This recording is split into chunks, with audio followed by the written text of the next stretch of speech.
Y un día suena el teléfono y te dicen, Coqui Ruiz, queremos que nos ayudes para la visita del Papa Francisco.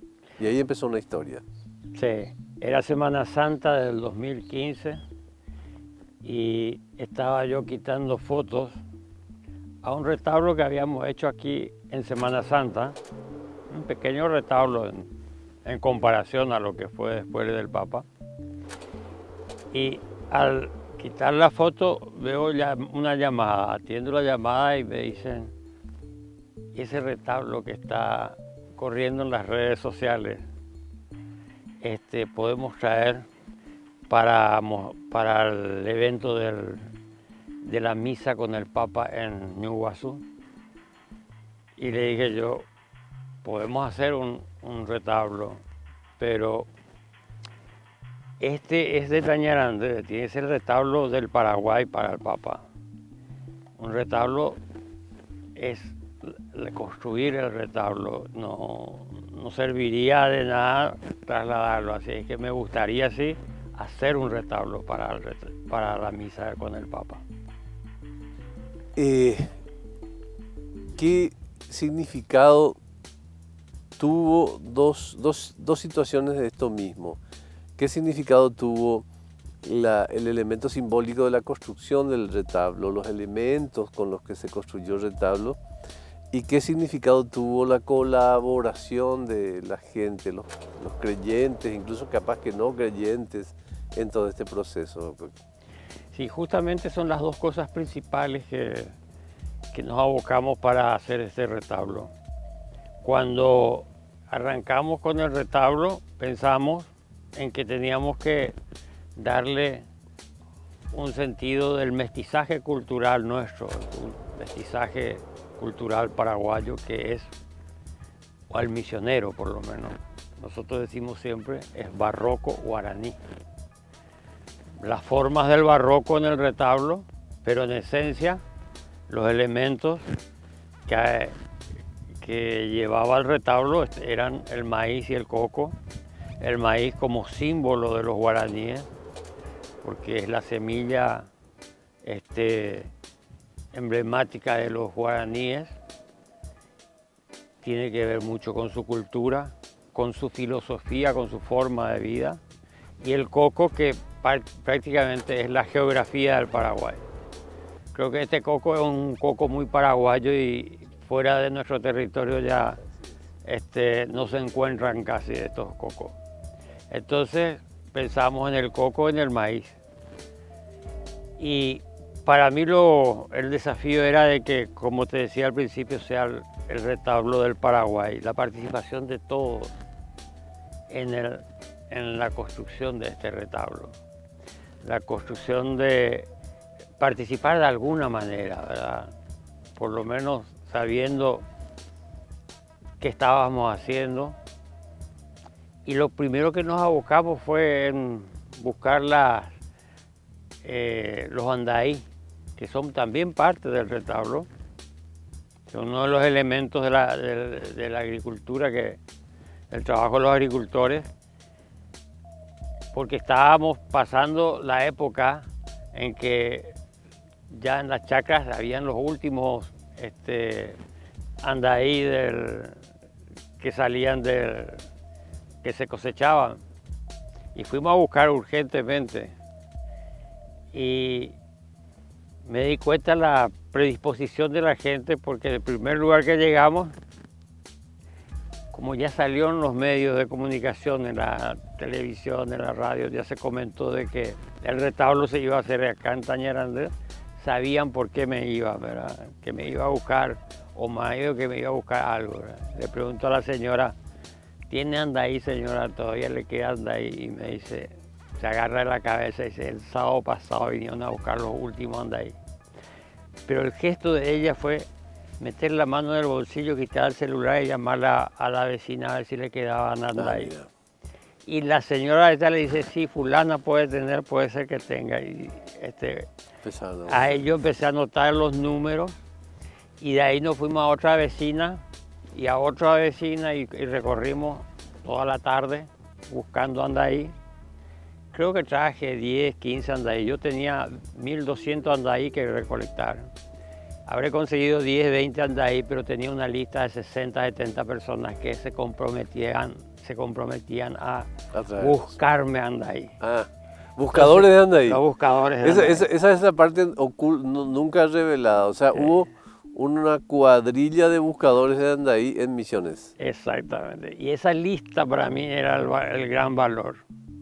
Yo sabía que después esos andaí podía reemplazar, podía conseguir, podía llegar una camionada también de andaí. No iba a ser lo mismo. Pero no iba a ser lo mismo que esta lista. O sea, no iba a ser lo mismo que una empresa dijera dono todo mi cultivo de andaí. O sea, iba a ser un lindo gesto, pero no iba a ser tan comunitario. Y ese fue el primer gesto, digamos, de emoción. Y en la que nos impulsó a nosotros a decir, qué lindo trabajar con la gente, qué lindo darle participación a la gente en este trabajo. Y bueno, después fueron la recolección de los cocos. Con los cocos hay abundante cantidad de cocos en Misiones. Pero arrancar los cocos, subirte hasta allá arriba y bajar, cachear, como dicen los cocos, no es tan fácil. Entonces yo, como había interés en todo el departamento de participar, le digo al intendente de Santa Rosa que Santa Rosa participe con los cocos.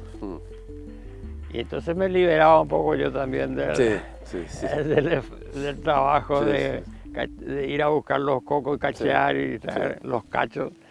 Y entonces, claro, nos comprometemos nosotros, y bueno, digo, para tal día, frente a la torre de la iglesia de Santa Rosa, vamos a venir a retirar los cocos, 200.000 cocos. O sea, ese ya era el cálculo, o sea, tus cálculos eran, o sea, así como todo el proceso fue emotivo, emocional, tus cálculos eran bien científicos en cuanto a cantidad de cada cuestión. Teníamos nosotros 1 metro por 2 metros de referencia, de tablón, y ahí cargamos los cocos y contamos de que ahí entraban algo así como 1200 cocos. Entonces, si mi tamaño es tanto por tanto, yo necesito 200.000 cocos. Y bueno, te pusiste en la búsqueda de 200.000 cocos, que no es cualquier cosa. Yo tenía que ya sirve que ya es bueno para un mate dulce, ¿eh? Yo tenía mucho, pero para Santa Rosa 200.000 cocos no es mucho, pero es trabajo. El coco no tiene un costo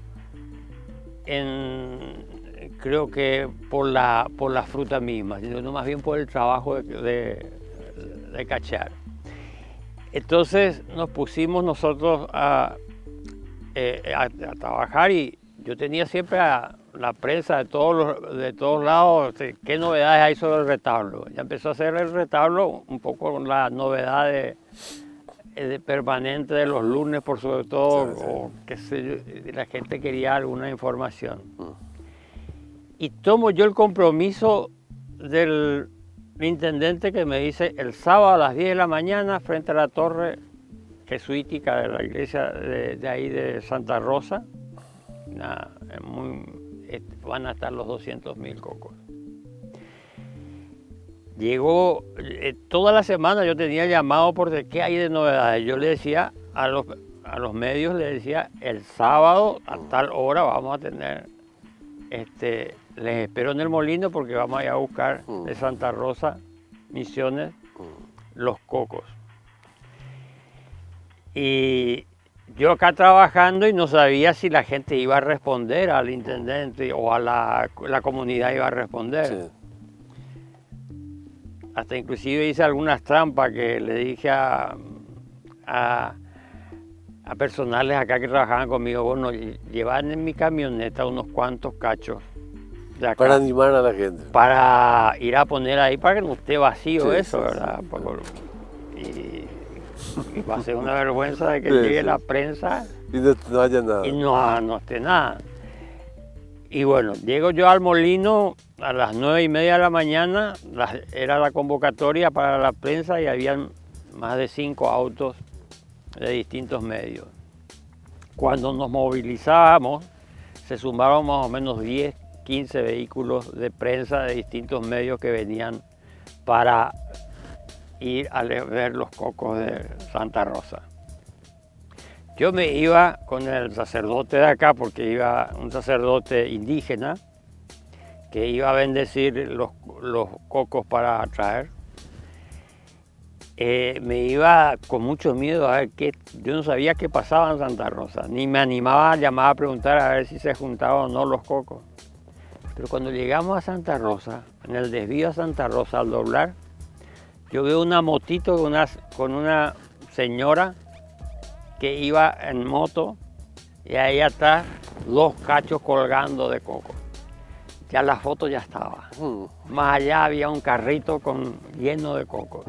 Otro en bicicleta que llevaban cocos, que iban yendo hacia la torre de la iglesia. Cuando llegamos frente a la torre de la iglesia, esa era una montaña de cocos. Impresionante. La respuesta maravillosa de la gente, la participación. Claro, claro. Y bueno, después dijimos, bueno, tenemos que seguir dándole participación a la gente. Esto es lo que nos emociona, esto es lo que nos hace, digamos, que la obra tenga valor. Es de todos. Y dijimos, vamos a abrir las puertas del taller y que vengan todos, que la gente entre a ver el trabajo que estamos haciendo. Era lindo, era vistoso ver ese trabajo de colores de maíz, del color del coco y lleno de formas ya medio barrocas ahí dentro del salón. En el patio miles y miles de maíz seleccionándose por tamaño. Vamos a invitar a la gente que venga, inclusive que los niños, vamos a algunos marcadores de colores o algo así, que dibujen en los cocos o que dejen alguna marca en los cocos. Vamos a invitarle a la gente. Dijimos eso por radio, informamos eso, abrimos a las 7 de la mañana, abrimos las puertas del local y la primera persona que se acercó fue una señora con su hijo, 5 años. Y lógicamente yo a esa persona la conozco perfectamente, es del pueblo. Y sabía un poco para qué venía, ¿verdad? Pero entonces le dije yo, acá hay algo para, si tu hijo quiere dibujar algunos cocos. Y tomó ella el marcador y le dio el celular a su hijo, que su hijo quería jugar con el celular, y se fue a escribir ella su coco. Me llamó la atención, escribió. Entonces para mí fue algo así como que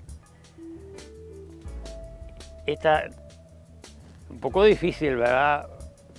Ya esto a lo mejor es un pedido, claro. Estamos convirtiéndonos en gente que estamos prometiendo milagros o qué sé yo. Y cuando se fue, me fui a leer yo el coco que escribió la señora. Y en el coco decía, gracias Dios por mi salud.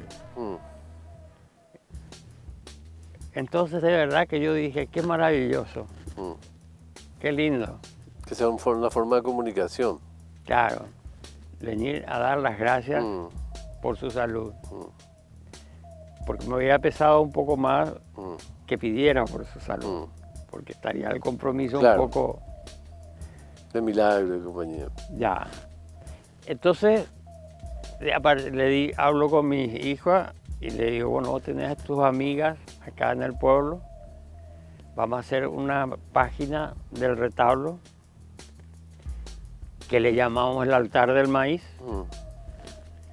y vamos a invitarle a la gente a que a través del Facebook nos pidan escribir sus nombres o los que quieran pasar directamente al local a escribir. Y eso fue algo impresionante, porque los 200.000 cocos que teníamos en el retablo tenían el nombre, la petición, o el mensaje de la gente. Los 200.000. Los 200.000. Es impresionante. No nos faltó ni un solo coco sin un pedido. Esa participación fue muy, muy importante, porque no solamente empezó acá, sino continuó en Asunción cuando estaba. Continuó en Asunción. En algún momento, aparte de la descripción que se hizo durante la misa, ¿sentiste que el Papa estaba enterado plenamente del sentido del retablo? La verdad es que no pude percibir mucho durante todo ese tiempo, porque no tuve ningún mensaje, ningún contacto con nada más que el presidente desde el principio nos pidió de que, bueno, él me llamó por teléfono, nosotros entregamos el retablo el día jueves, el Papa llegaba el viernes y me dijo, bueno, ustedes le van a recibir al Papa. Después fue la invitación al Palacio de Gobierno. Bueno, en el Palacio de Gobierno no estaba previsto, la verdad es que nosotros no estaba previsto que nosotros estemos todavía cuando llegue el Papa. Pero fue un regalo, es decir, cuando el presidente recibió el retablo, dijo, bueno, ustedes van a estar en todos los eventos que el Papa, donde yo voy a estar con el Papa, ustedes van a estar presentes. Bueno, y se cumplió eso, estuvimos en el Palacio de Gobierno, estuvimos en la misa, estuvimos en todos los lugares donde oficialmente estaba el presidente. Y tuviste la oportunidad de despedirlo también al Papa, ¿no? Sí, y ahí se cerró el ciclo de algo muy importante que contar. Yo mi primera obra de arte la hice realmente a los 7 años, con mi mamá. Mi hermana cumplía 15 años. Y entonces ella antes de cumplir los 15 años, siempre vivíamos en un pueblo muy chico, donde las posibilidades eran que ser tal vez maestra, algunas tal vez enfermera, pero lo más era siempre ser ama de casa, tener un negocio al lado o ser costurera, ¿verdad? Era al final la vida de una mujer acá en un pueblo como San Ignacio. Y ella no quería quedar en San Ignacio, después terminó sus estudios de secundaria y pensaba de que ella quería viajar. O al menos decía que quería viajar, que su sueño era viajar. Y era raro de que quería viajar y no decía a dónde, con quién y cuándo vuelve. Era mucha libertad. Llegaba a sus 15 años y mi mamá me dice, vos me vas a ayudar a hacer la torta de tu hermana. Cuando yo feliz de la vida, porque yo tenía mucha habilidad en cortar papeles, en dibujar, hacer algún dibujito, ya tenía mucha habilidad. Tenía solo 7 años, pero muy habilidoso, por lo que en ayudar en eso. Y entonces me sorprendió a mí que mi mamá, el diseño que ella creó para la torta de 15 años de mi hermana, era un barco. Porque ese barco simbolizaba, digamos, el viaje. El viaje. Le daba alas a su libertad, a sus deseos de libertad. A mí me pareció una idea genial. Teniendo 7 años yo interpreté como una gran obra. Qué genial, me recuerdo perfectamente. Fue el día del cumpleaños, llegaron los invitados lógicamente, primero, las primeras en llegar son las tías. Invitadas eran solamente las chicas para un té a la tardecita, noche. Y las primeras en llegar eran las tías. Y yo me puse ahí, donde estaba la torta, ahí cerca, a escuchar la opinión de la gente. Yo tuve mucha participación en eso, Sí. y entonces quería escuchar a ver qué decían. Y todas decían, qué gran trabajo, Rosa, qué trabajo inmenso, Rosa. Y a mí me parecía que no apreciaban suficientemente, ponderaban el trabajo, pero... Y le dije a mi mamá, mira mamá, a mí me parece que tus parientes, ya no le dije a mis tías, tus parientes son muy envidiosas. Todas dicen que qué trabajo, nadie dice que la torta está linda. Y se rió mi mamá y me dijo, mira mi hijo, el sacrificio y el trabajo que hicimos por tu hermana, ese es el homenaje que le dimos nosotros. Las cosas lindas también se pueden comprar en una mercería, pero el sacrificio y el trabajo no se pueden comprar. Eso a mí me quedó muy grabado y siempre para mí tiene mucha significación en trabajar para hacer algo, y por eso ese retablo, el trabajo era mucho más importante. Por eso Tañarandé es mucho más importante para mí el trabajo que el resultado estético. Claro. Porque todo lo estético se puede comparar y se puede ver en otras partes. Así es. Pero el trabajo sí se nota en Tañarandé. Claro. Y se notaba en el retablo, el trabajo inmenso. Totalmente. Cuando finalmente fuimos al Salón VIP presidencial para despedir al Papa, para que no fracasara esa última oportunidad que teníamos con todos los personales, con todos los artesanos. Vino el Papa, nos saludó y la primera palabra del Papa fue justamente, qué inmenso trabajo hicieron ustedes. Ahí te reparó totalmente. Exactamente, fue lo que al escuchar yo eso, recordarle a mi mamá y recordar mi primera obra de arte, aquella torta que hicimos con mi mamá. Qué impresionante. Es muy fuerte, digamos, la relación de tu tarea como promotor cultural con lo espiritual, Coqui. O sea, como bien lo decís, tu tarea de artista plástico que tiene relación con el mercado de la pintura, refleja paisajes, momentos de tu vida, historias, pero tu tarea de promotor está muy centrado, al menos en todo lo que se vio, en la relación entre las personas y lo espiritual, ¿no? Sí, yo vine a hacer mi primera obra, El reloj solar, es una crítica a la conquista espiritual de los jesuitas, ¿verdad? Finalmente creo que soy uno más de los reducidos. Claro, encontré del resultado de la obra esta del reloj solar, que creo que es muy interesante conversarlo muchas veces con alguna persona, que es lo que pretendíamos ahí, pero no tuvo una repercusión, la gente no se involucró. El pueblo de San Ignacio, nadie me preguntó qué significa esta obra, ni qué sentido, ni cuál es el porqué.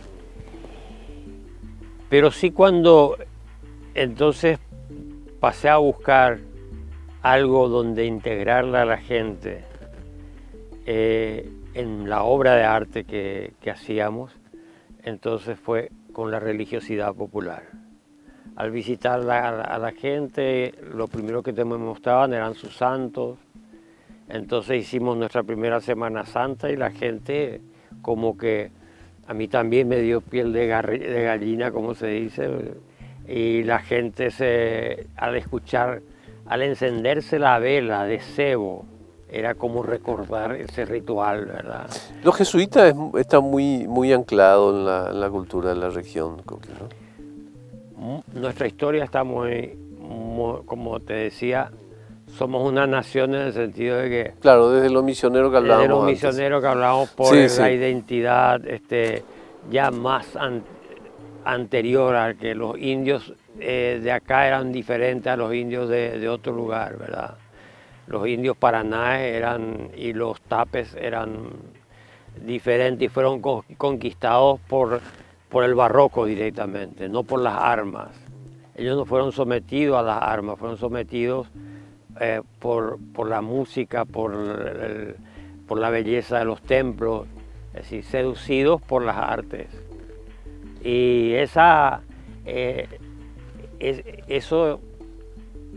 está en los misioneros, ¿verdad? Está en el tipo de trabajo que los misioneros, la forma de... Es una cultura misionera. Claro. De tus hijos hay una artista plástica entre tus hijos, ¿no? Sí, tengo una hija, la mayor, que dibuja, pinta, me ayuda mucho, por sobre todo ella fue la que hizo el retablo de Chiquitunga. Yo dirigía desde... Que fue otra experiencia monumental. Que fue una gran experiencia, el trabajo de Chiquitunga lo hizo totalmente ella, ¿verdad? La elaboración del trabajo. Lo dirigió ella y diseñó también, ¿verdad? ¿Y cómo te metes en... Aparte de tener la concepción plástica, digamos, ¿te metes también en la vida de esos objetivos, como por ejemplo el caso de Chiquitunga? Chiquitunga fue, lógicamente, cuando las hermanas carmelitas, monjas carmelitas, me pidieron que hiciera algo para Chiquitunga porque venía la posibilidad de ser beatificada, empecé a leer la vida de Chiquitunga. Me quedé profundamente enamorado de la vida de Chiquitunga, de esa persona, cómo escribía. Escribía un diario para el novio que tenía, a quien fue su novio, pero habían dejado